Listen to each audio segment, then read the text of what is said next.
ఇప్పటికీ శాంతియుత చర్చలు జరుగుతూ ఉన్నాయి. పాకిస్తాన్, ఇండియా మధ్యలో డొనాల్డ్ ట్రంప్ గారు వచ్చేసి శాంతియుత చర్చలు చేశారు. ఈ అన్ని అంశాల గురించి అయితే మాట్లాడదాము. మరి నిజంగానే ఏదైతే శాంతి ఒప్పందాలు సరైన దిశలో వెళ్తూ ఉన్నాయా, లేకుంటే ఎందుకు యుద్ధము తగ్గాల్సి వచ్చింది ఇండియా అనే విషయాలు అయితే మాట్లాడతాం. మనతోని ఉస్మానియా విద్యార్థులు అయితే ఉన్నారు. అలా ఏదైతే ఆపరేషన్ సింధూర్ ఏదైతే ఉందో ఎలా అనుకుంటా ఉన్నారు విద్యార్థి లోకమంతా, ఏం చెప్పదలుచుకుంటారు? సరే, ఎవరికి ఇష్టం ఉన్నా లేకున్నా, ఎవరికి నచ్చినా నచ్చకపోయినా కొంచెం ఓపెన్గా మాట్లాడితే ఇది క్లియర్గా కేంద్ర ప్రభుత్వం యొక్క వైఫల్యం వల్ల జరిగిన అంశం ఇది. సరే, కొందరికి నచ్చకపోవచ్చు గాక, ఎందుకంటే ఇది చాలా సున్నితమైన అంశం.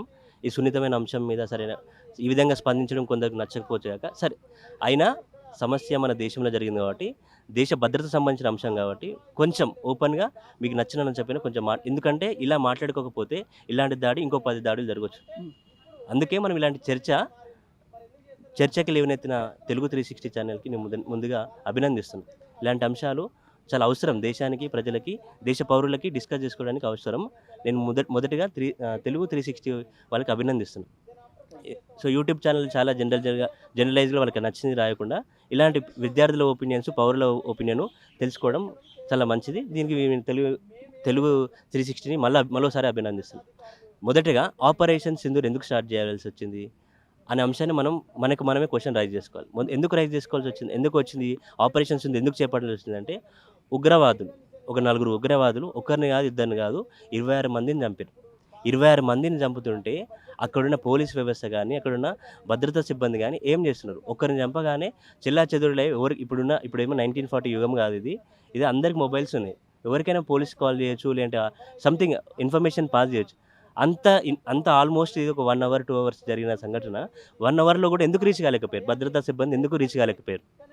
ఒకటి, నువ్వు పాకిస్తాన్లో పోయి పీఓకిలవే మనము దాడులు చేయగలను, అక్కడున్న స్థావరాలను కూల్చేయగలను.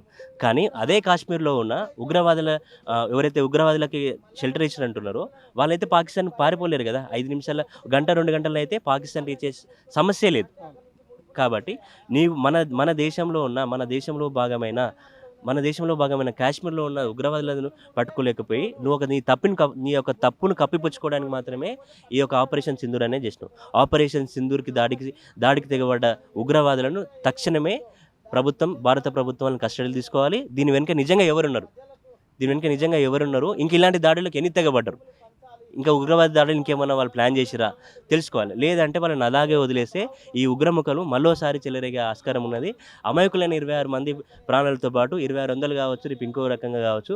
కాబట్టి ఆపరేషన్ సింధూర్ ఇంకా కంటిన్యూ, అంటే ఉగ్రవాదుల పైన కంటిన్యూ, నార్మల్ పీపుల్ పైన కాకుండా ఈ ఉగ్రముఖల పైన కంటిన్యూ చేసి ఇప్పటికైనా వాళ్ళు కంపల్సరీ ఆ ఉగ్రముఖలను 4 మంది ఎవరైతే ఉంటారో ఏ సంస్థ దానికి బాధ్యులో ఆ సంస్థ యొక్క మూలాలను తెలుసుకోవాల్సిందిగా నేను కేంద్ర ప్రభుత్వాన్ని డిమాండ్ చేస్తున్నాను. ఇంకొక విషయం ఏంటంటే, వాళ్ళు మన మతం అడిగి మరియు హత్య చేశారన్నట్టు కూడా మనకి ప్రధాన ఆరోపణలు వస్తూ ఉన్నాయి.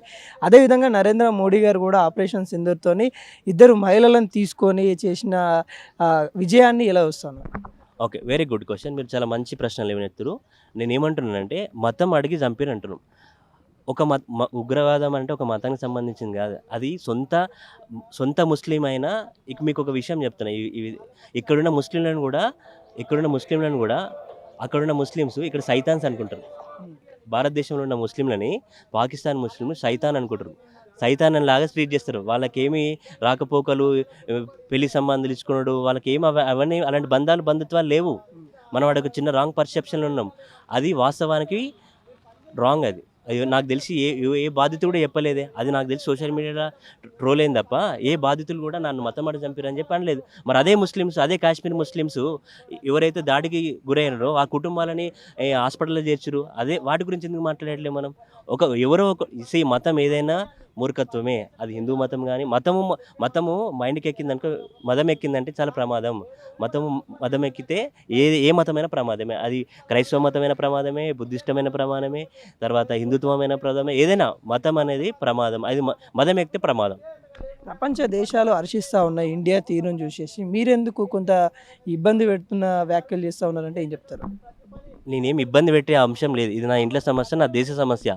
నేను నా దేశాన్ని ప్రేమించే కన్నా నాకన్నా మించిన ఎవరు లేడు.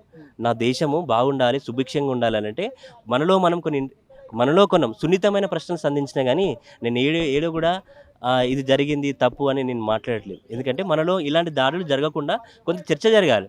ఎవరు మాట్లాడకపోతే మరి ఎట్లా బయటకు వస్తుంది? మనలో జరిగిన లోపాలు ఎట్లా అందరూ ఆహా ఓహో అని అంటే మన యొక్క తప్పిదాలు ఎట్లా బయటకు వస్తాయి? మీరు సమర్థించి ఆపరేషన్ సింధూర్ అందులో ఉన్న సున్నితమైన ప్రశ్నలు తప్పులను కూడా మనము వెతికి తీయాలి కదా. ఇది సందర్భం కదా. ఇలాంటి దాడులు జరగకుండా ఉండాలంటే ఇలాంటి చర్చలు అవసరమని నా ఒపీనియన్. నేనే టెర్రరిస్టుల మీదనే చేసాము కదా, మనం టెర్రరిస్టుల మీదనే చేసాము, వాళ్ళ సావరాల మీదనే చేసాము. ఎవరిని కూడా అక్కడ పాకిస్తాన్ సంబంధించిన పౌరులను టచ్ చేయలేదు. కానీ వాళ్ళు మాత్రం మన ఇండియాకి సంబంధించిన పౌరులనే దాదాపుగా ఈ ఘర్షణలో 40 మందికి పైనే పౌరులు చనిపోవడం అయితే జరిగింది. ఇవే ఎలా చూస్తారు? పాకిస్తాన్ గురించి అసలు మాట్లాడడమే చెత్త. అదొక ఉగ్రవాద దేశం. దాని గురించి మనం ఎటువంటి సమస్య లేదు. అది ఉగ్రవాద దేశం. ప్రపంచ దేశాలు కూడా దాన్ని అదే విధంగా ట్రీట్ చేస్తున్నాయి. ఈ అమెరికా కానీ చైనా కానీ వాళ్ళ యొక్క స్వలాభం కోసం వాళ్ళు పెంచి పోషిస్తున్నాయి. ఇప్పుడు ఏదో అమెరికా వచ్చి మన మీద ప్రేమ ఒలకబోసినంత మాత్రాన మన మీద నిజమైన ప్రేమ ఉన్నట్టు కాదు. వాళ్ళ యొక్క సొంత లాభం కోసం అది చేసినది. ఆపరేషన్ సింధూర్ కంటిన్యూ చేయాల్సింది. ఉగ్రవాదులమైన మతం ఏదైనా పర్వాలేదు. ఉగ్రవాద రూపంలో ఉన్న ఏ మతాన్నైనా చీల్చి చెండాల్సిందే. కాకపోతే ఎంటైర్ దేశంలో ఉన్న ముస్లింలకు మొత్తం ఆపాదించకుండా తీసుకోవాల్సిన చర్య. నా క్వశ్చన్ ఏంటంటే క్వశ్చన్ వెరీ క్లియర్. నేను ఎవరైతే ఆపరేషన్ సింధూర్ మేము వ్యతిరేకిస్తలేదు, మేము స్వాగతిస్తున్నాం. ఫర్ యువర్ కైండ్ ఇన్ఫర్మేషన్, మీరు అన్నారు వ్యతిరేకిస్తున్నాం అని. మేము ఆపరేషన్ సింధూర్ని వ్యతిరేకిస్తలే.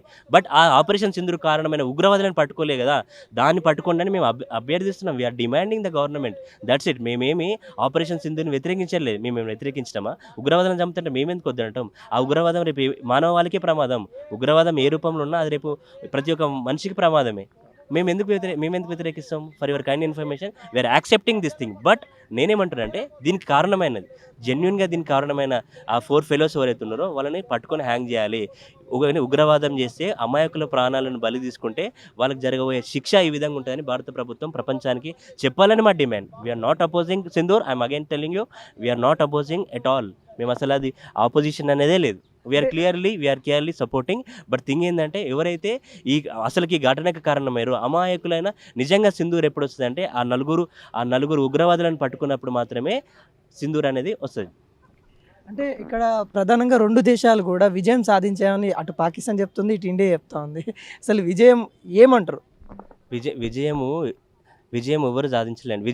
యుద్ధం ఎప్పుడు విజయాన్ని ఇవ్వదు, దుఃఖాన్ని మాత్రమే మిగిలిస్తుంది.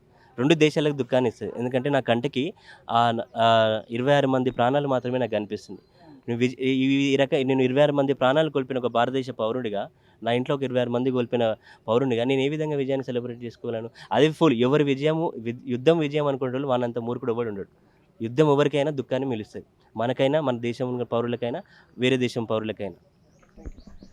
చూసారు కదా, ఇక్కడ ఖచ్చితంగా ఏదైతే ఆపరేషన్ సింధూర్ జరిగిందో ఇది సరైన విజయం కాదు. అసలైన విజయం ఎవరైతే ఆ 26 మందిని హత్య చేశారో వాళ్ళని సరైన శిక్షలో, అంటే వాళ్ళకి ఎటువంటి శిక్ష అంటే ఇంకోసారి చేయడానికి కూడా భయపడాలి. అలాంటి శిక్ష వేసినప్పుడే నిజమైన ఆపరేషన్ సింధూర్ లాంటి సెలబ్రేషన్ చేసుకోవాలి అన్నట్టు కూడా చెప్తారు.